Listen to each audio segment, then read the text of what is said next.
Hello student, welcome back to my channel Samrat academy. दोस्तों, मेरा नाम है आकाश और आज की वीडियो में हम देखने वाले क्लास 10th के very very most important question science के, जो कि 2022 बोर्ड एग्जाम में प्रश्न पूछा जाएगा। ठीक है, 2022 बोर्ड एग्जाम के दृष्टिकोण से बहुत ही ज़्यादा महत्वपूर्ण प्रश्न हम डिस्कस करने वाले हैं आज की वीडियो में। तो शुरू से लेकर लास्ट तक देखकर सारे इंपॉर्टेंट क्वेश्चन समझ लीजिए और नोट करके याद कर लीजिए। ठीक है, टारगेट सभी विषयों का 90% प्लस का हम लोग का है और उसी के अनुसार हम लोग बहुत अच्छे से तैयारी कर रहे हैं, क्योंकि 90% आसान नहीं होता है। ठीक है, तो इसलिए रेगुलर वीडियो हर एक सब्जेक्ट की आ रही है, ताकि आपको यह जो प्रॉब्लम है 90% आने का फेस, उसको आप आसानी से पूरा कर पाएँ। ठीक है, तो चलिए आज की वीडियो स्टार्ट करते हैं। सबसे पहले हम बहुविकल्पीय प्रश्न देखेंगे, इसके बाद अति लघु उत्तरी लघु उत्तरी की तरफ बढ़ेंगे। ठीक है, और पहला प्रश्न जैसा कि आप देख पा रहे हैं, जो कि वेरी वेरी मोस्ट इंपॉर्टेंट प्रश्न है, IMP प्रश्न है। चलिए बताइए, आपको लिखा है कि या फिर E2O3 प्लस 2Al मिलकर Al2O3 प्लस 2Fe बनाते हैं। कह रहा है कि ऊपर दी गई अभिक्रिया किस प्रकार की है। अभी अभिक्रिया दिया, रिएक्शन दिया है। अब इस रिएक्शन को देख के आपको बताना है कि चारों ऑप्शनों में से कौन सा रिएक्शन हो रहा है इसमें। संयोजन अभिक्रिया, द्विविस्थापन अभिक्रिया, वियोजन अभिक्रिया, विस्थापन अभिक्रिया। अब बताइए इन चारों ऑप्शन में से कौन सा अभिक्रिया है, कौन सा रिएक्शन हो रहा है। देख लीजिए आप लोग, या फिर A2O3, जैसा कि देख रहे हैं, ये जो L2 है वो ऑक्सीजन के साथ अभिक्रिया करके और Fe को प्रतिस्थापित करके अलग कर दिया। ठीक है, तो मतलब समझ लीजिए कि इसी से क्या हो रहा है, विस्थापित करना है। विस्थापित मतलब अलग कर देना। देखिए Fe को अलग कर दिया है ऑक्सीजन से, ऑक्सीजन इसके साथ जुड़ गया है, तो विस्थापन कर रहा है, तो मतलब कि विस्थापन अभिक्रिया तो होगा। सिंपल है, देखिए कितना आसान है, तो विस्थापन अभिक्रिया है। ठीक है, तो ऑप्शन डी इस क्वेश्चन के लिए क्या हो जाएगा, राइट आंसर हो जाएगा क्वेश्चन नंबर फर्स्ट के लिए। ठीक है, तो बहुत आसान है और बहुत ही ज़्यादा इंपॉर्टेंट है। आराम से चीज़ों को समझ लिए होंगे आप लोग, और कमेंट करके भी साथ ही साथ आप लोग कमेंट भी करते रहिए बहुविकल्पीय प्रश्नों का, कि कौन सा आंसर सही हो सकता है। ठीक है, चलिए क्वेश्चन नंबर दूसरे की तरफ बढ़ चलते हैं। देखिए very very most important question number दूसरा। अब यह क्वेश्चन नंबर दूसरा जो है, देखिए क्या बोल रहा है यहाँ पे, कि रक्त का लाल रंग किस पदार्थ की उपस्थिति के कारण होता है। कह रहा है कि जो हमारा रक्त जो है ना, वो लाल होता है। किस रंग का होता है, लाल रंग का होता है। तो लाल रंग का जो होता है वह पदार्थ की उपस्थिति के कारण होता है। मतलब कि किस पदार्थ की उपस्थिति के कारण जो हमारा ब्लड होता है वो क्या होता है, लाल होता है। बताइए, वेरी मोस्ट इंपॉर्टेंट, बताइए। हीम, न्यूक्लिक अम्ल, विटामिन सी कि पोटेशियम। बताइए, वेरी वेरी मोस्ट इंपॉर्टेंट है, बहुत ही प्यारा। हीम के कारण, हीम लिखा है, हीम के कारण, न्यूक्लिक अम्ल के कारण, विटामिन सी के कारण कि पोटेशियम के कारण। बताइए किसके कारण, किस पदार्थ के कारण हमारा रक्त लाल रंग का होता है। तो मेरे प्यारे विद्यार्थी, जल्दी से कमेंट के माध्यम से इसका आंसर बताइए, और हम भी वेट कर रहे हैं आपके आंसर का है। ठीक है, तो ऑप्शन ए, किसके कारण, हीम के कारण। किनके कारण, हीम के कारण जो हमारा रक्त होता है लाल रंग का होता है। ठीक है, क्लियर, कोई दिक्कत, कोई दिक्कत नहीं है। ये सारे प्रश्न अभी याद हो गए होंगे आप लोगों को। ठीक है, और एग्जाम में आएंगे तो आप आसानी से इन क्वेश्चनों को कर दीजिएगा। चलिए आइए बढ़ते हैं अगले क्वेश्चन की ओर। और क्वेश्चन नंबर तीसरा, क्वेश्चन नंबर तीसरा कह रहा है कि एक स्वस्थ मानव नेत्र के लिए स्पष्ट की न्यूनतम दूरी है। कह रहा है कि कोई एकदम स्वस्थ मनुष्य है और उसका जो नेत्र के लिए जो स्पष्ट दृष्टि की न्यूनतम दूरी होनी चाहिए, वो कितना सेंटीमीटर होना चाहिए, पूछ रहा है। ठीक है, बताना है आपको, 25 सेंटीमीटर पर, 50 सेंटीमीटर पर, 100 सेंटीमीटर पर, क्या अनंत पर।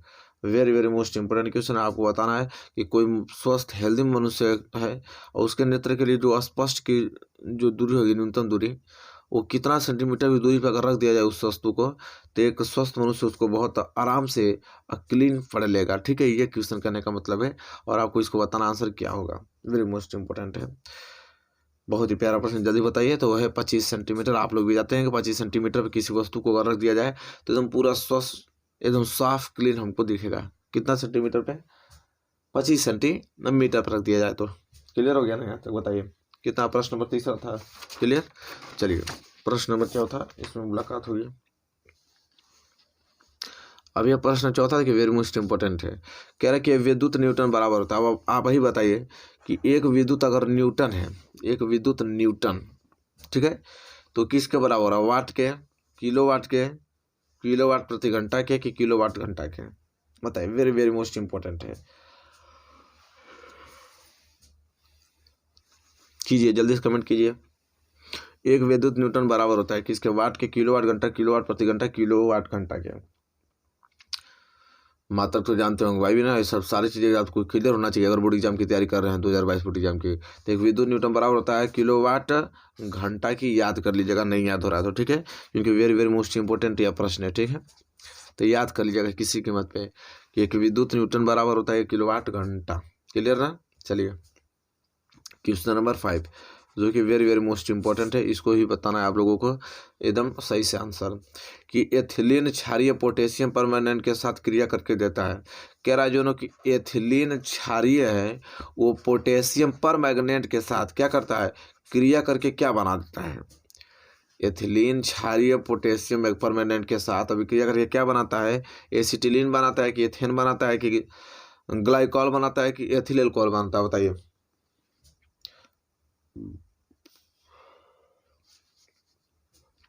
Very very most important question, answer का वेट कर रहा हूँ मैं, ठीक है। आंसर आप दीजिए, चाहे गलत ही दीजिए लेकिन दीजिए आंसर सबका, ठीक है। सबका आंसर आना चाहिए, वेरी वेरी मोस्ट इंपॉर्टेंट है।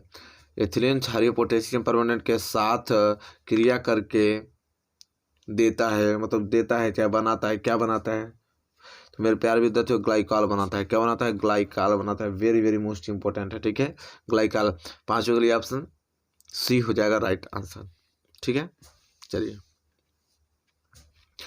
आइए क्वेश्चन नंबर 6 के लिए, क्या है क्वेश्चन नंबर 6, थोड़ा वेरी वेरी मोस्ट इंपॉर्टेंट है क्वेश्चन नंबर 6। तो जल्दी से इसका आंसर आप लोगों को बताना है कि बोमेन समूह भाग है, बोमेन जो समूह है वह भाग है, किसका भाग है बताना है। बोमेन समूह भाग है पीत वाहिनी का, अग्नाशय वाहिनी का, प्रोस्टेट ग्रंथि का, ग्रंथि होता है भाई, प्रोस्टेट ग्रंथि का, कि वृक्क नलिका का, बताइए।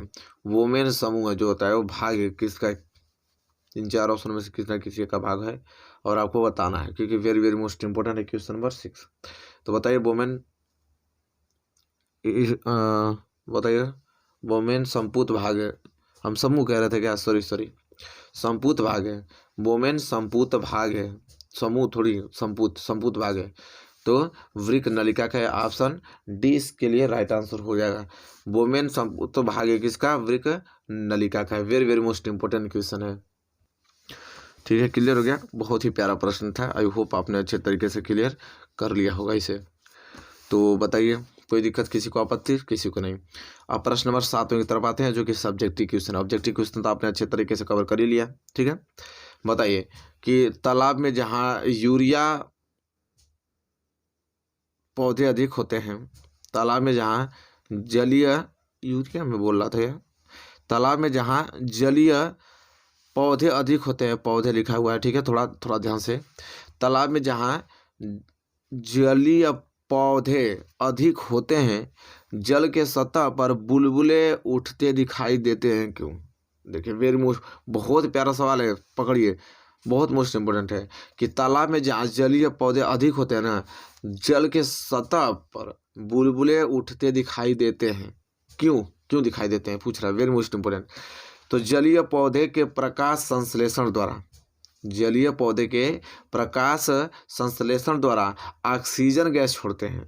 कह रहा है कि जलीय पौधे जो होता है वो जब प्रकाश संश्लेषण करते हैं तो उनके द्वारा ऑक्सीजन गैस छोड़ते हैं, यही ऑक्सीजन गैस बुलबुले के रूप में जल की सतह पर उठते दिखाई देते हैं। बस सिंपल।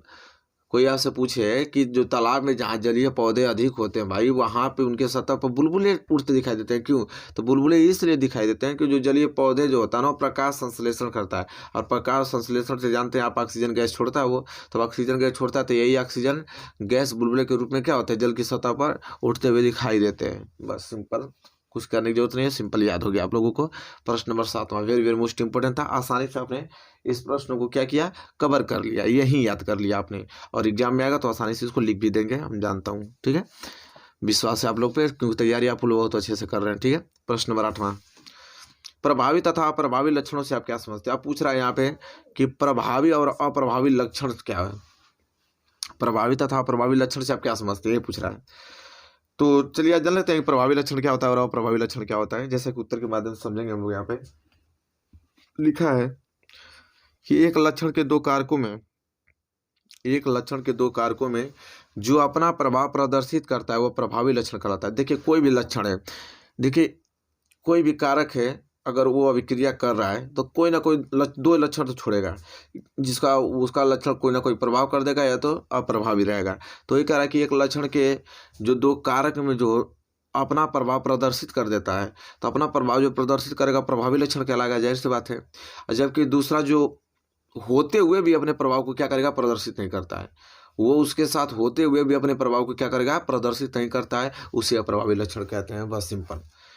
तो याद हो गया ना, कह दीजिएगा कि एक लक्षण के दो कारकों में जो अपना प्रभाव प्रदर्शित कर देता है उसी को प्रभावी लक्षण कहते हैं, और जबकि दूसरा होते हुए भी अपना प्रभाव क्या करता है, प्रदर्शित नहीं करता है, उसे अप्रभावी लक्षण कहते हैं। सिंपल बात है और आसान सी हमने लैंग्वेज में लिखा, आप इससे आसानी से याद कर पाएंगे। ठीक है, तो क्लियर हो गया ना प्रश्न। क्वेश्चन नंबर 8 जो कि वेरी वेरी मोस्ट इंपोर्टेंट है, इसमें समझाने की क्या जरूरत है, कुछ नहीं।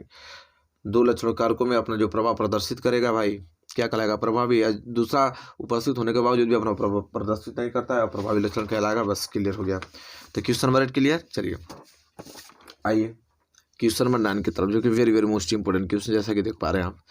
अब ये क्वेश्चन नंबर 9 बोल रहा है, यहाँ पे समझने की कोशिश कीजिएगा कि कह रहा है कि अंतिम पंक्ति में बैठे किसी विद्यार्थी को श्यामपट्ट पढ़ने में कठिनाई होती है, यह विद्यार्थी किस दृष्टिकोण से पीड़ित है, इससे किस प्रकार संशोधित किया जा सकता है। देखिए एकदम स्कूल चल रहा है, स्कूल में एकदम लास्ट बेंच पे एक लड़का बैठा है, और लास्ट बेंच पे बैठा है, कह रहा है कि मुझे श्यामपट्ट पर जो अक्षर लिखा हुआ है वो दिखाई ही नहीं दे रहा है। तो बताइए कि, तो जाहिर सी बात है कि श्यामपट्ट से लड़का दूर है, तो लड़का दूर खड़ा हुआ है और दूर की वस्तु उसको क्या कर रहा है, स्पष्ट दिखाई नहीं दे रहा है, तो उसकी आंखों में कौन सा दृष्टि दोष होगा, ये पूछ रहा है। और इस प्रकार के संशोधित किया जा सकता है किस लेंस, किस दर्पण के लेंस के द्वारा। ठीक है, कौन सा लेंस लगाएं कि उसका आँख मतलब वहाँ से श्यामपट्ट पर जो भी अक्षर लिखा हुआ दिखाई दे। तो सबको मालूम है कि निकट दृष्टि दोष होगा, क्योंकि निकट की दृष्टि दोष में निकट की वस्तुओं तो दिखाई देती है फ्रेश, दूर की वस्तु साफ नहीं दिखाई देती है। और वो दूर बैठा ही है और श्यामपट्ट पर लिखा हुआ अक्षर उसको दिखाई नहीं दे रहा है, मतलब कि क्या 100% निकट दृष्टि दोष उसकी आंखों में है। तो लिखा है यहाँ पे, उत्तर कैसे लिखेंगे कि विद्यार्थी जो है निकट दृष्टि दोष से पीड़ित है। देखिए है ना, क्या लिखा है कि विद्यार्थी जो है निकट दृष्टि दोष से पीड़ित है, और इस दृष्टि दोष को संशोधित करने के लिए उसे उचित फोकस दूरी वाले कौन से लेंस, अवतल लेंस का चश्मा पहनना होगा। निकट दृष्टि दोष के व्यक्तियों के लिए अवतल लेंस का अगर चश्मा लगा दिया जाए तो उनकी प्रॉब्लम सॉल्व हो जाएगी और उन्हें दिखाई देने लगेगा दूर की भी वस्तुएं। तो ये बताइए कि ये प्रश्न नंबर 9 क्लियर हुआ ना, तो पढ़े हुए हैं आप लोग आसानी से। और इसे ये प्रश्न एक बनता है, यहाँ से दृष्टि दोष से एक प्रश्न आना तय है, निकट दृष्टि दोष या दूर दृष्टि दोष से। और आई होप आप इस प्रश्नों को कर लेंगे, हमें पूरा उम्मीद है। ठीक है, चलिए क्वेश्चन नंबर 9 क्लियर हो गया। क्वेश्चन नंबर 10 की तरफ बढ़ेंगे, जो कि वेरी वेरी मोस्ट IMP प्रश्न है। ठीक है, अब क्वेश्चन नंबर 10 क्या कह रहा है, वेरी वेरी मोस्ट IMP प्रश्न है। ठीक है, इन प्रश्नों को याद करके ही आपको जाना है। याद करना क्या है, आप एक बार वीडियो देख लिए होंगे तो सारे प्रश्न आपको अभी याद हो गए होंगे। ठीक है, चलिए देखिए, जैसा कि प्रश्न देखिए, लोहे पर निम्न में से किस धातु की परत चढ़ाई जा सकती है और क्यों। यहाँ पे मैग्नीशियम कॉपर दिया है, यहाँ पे 3 ऑप्शन दिया हुआ है। अब कह रहा है कि बताइए कि लोहे पर निम्न में से किस धातु की परत क्या किया जा सकता है, चढ़ाया जा सकता है।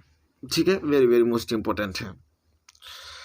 तो बताना है आपको कि किसका परत चढ़ा, कह रहा है कि लोहे पर यहाँ पे Cu और Ag की परत चढ़ाई जा सकती है। ठीक है, किसकी, Cu और Ag की परत का चढ़ाई जा सकती है। कॉपर की परत देखे हैं ना आप लोग, इनकी परत चढ़ाई जा सकती है, क्योंकि लोहा एक रासायनिक संक्रियता श्रेणी में इनसे ऊपर है। जो ये 2 कैटेगरी आपको दिखाई दे रहे हैं, इनसे जो लोहा है ना वो रासायनिक संक्रियता में इनसे श्रेणी में अधिक है, मतलब इनसे जल्दी रासायनिक अभिक्रिया कर लेता है, इनसे ज़्यादा इनके पास क्षमता है। अतः यह इनके विलयन से इन्हें विस्थापित कर देता है, और इन्हें चढ़ाएंगे तो वो इनके विलयनों को क्या कर देगा, विस्थापित कर देगा, और क्या होगा, मूर्छा उर्चा नहीं लगेगा, और आसानी से क्या हो सकता है, लोहा बच सकता है। ठीक है, तो ये कह रहा है कि लोहे पर Cu और Ag की परत चढ़ाई जा सकती है, क्योंकि लोहा क्या होता है, रासायनिक संक्रियता श्रेणी में है। इनमें इनसे क्या है, ऊपर है वो लोहा इनसे क्या है, ऊपर है। अतः यह इनके विलयन से इन्हें क्या कर देता है, यह विस्थापित कर देता है। बहुत सिंपल वे में लिखा हुआ है, छोटा सा प्रश्न है, और आप आई होप आप इसे याद कर लेंगे, ज़्यादा कठिनाई नहीं होगी याद करने में। अब 2-3 लाइन का है तो आराम से इसे तो याद ही कर लेंगे, समझ रहे हैं आप। आई होप आपको क्लियर हो गया होगा। प्रश्न नंबर क्या है, 10। और बहुत ही ज़्यादा मोस्ट इम्पोर्टेंट है। तो मेरे प्यारे विद्यार्थियों, यहाँ तक आपने देखा कि हमने 10 महत्वपूर्ण आप लोगों के सामने क्वेश्चन डिस्कस किया जो कि वेरी वेरी मोस्ट इंपॉर्टेंट है। डेली वीडियो देखते हैं, अगर इतना भी प्रश्न डेली तैयार करते हैं तभी 3-4 महीने हैं, 4 महीने में पूरे कोर्स आपको कंप्लीट करा दिया जाएगा और बोर्ड एग्जाम में कोई दिक्कत नहीं होगा। तो मेरे प्यारे विद्यार्थियों, वीडियो कैसी लगी आप बताइए। वीडियो अच्छी लगी तो प्लीज़ लाइक कीजिए और चैनल पर नया है तो चैनल को सब्सक्राइब करके बेल आइकन को प्रेस कर लीजिए। और मिलेंगे आपसे एक प्यारे से नेक्स्ट वीडियो में, तब तक के लिए धन्यवाद।